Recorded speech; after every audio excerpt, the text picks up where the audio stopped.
Bonjour, dans cette capsule, je vous montre comment utiliser l'éditeur de montage vidéo qui est intégré dans Screencastify. Dans la version gratuite, vous pouvez aller jusqu'à des films de 5 minutes, puis il faut payer pour avoir des films plus longs, pour pouvoir monter des films plus longs.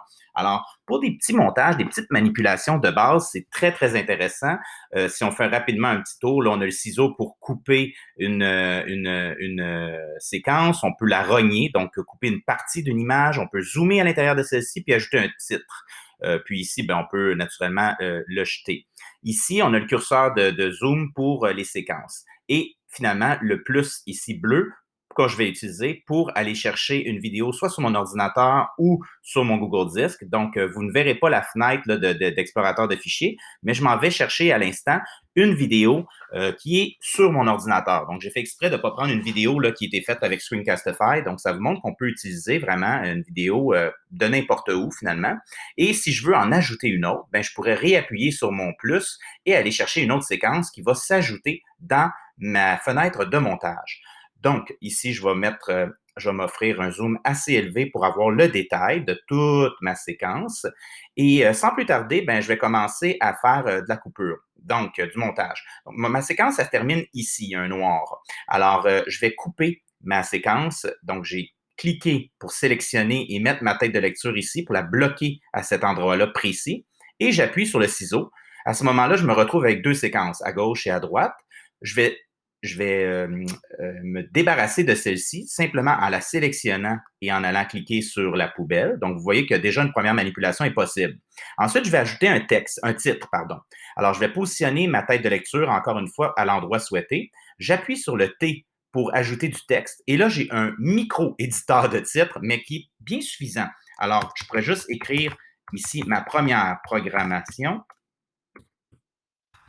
avec Scratch Junior.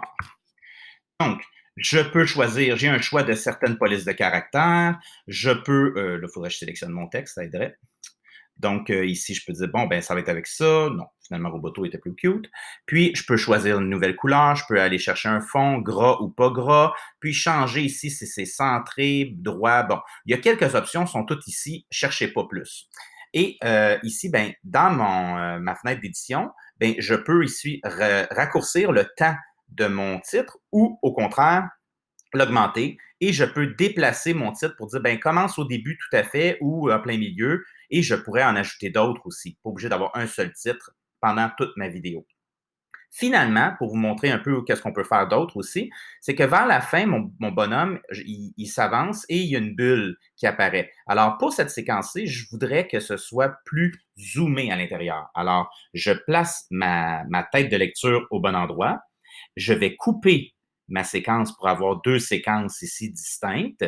Et quand je clique ici, je vais ajouter mon zoom. Et là, j'ai un nouveau cadre qui vient d'apparaître pour dire, ben, quelle va être la partie visible dans le zoom. Alors, c'est tout ce qui est à l'intérieur du carré vert.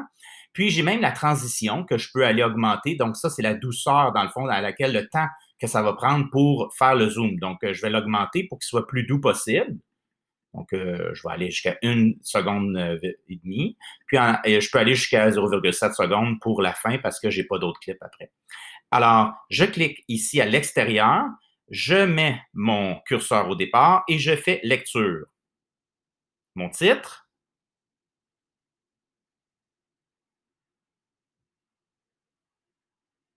et le zoom.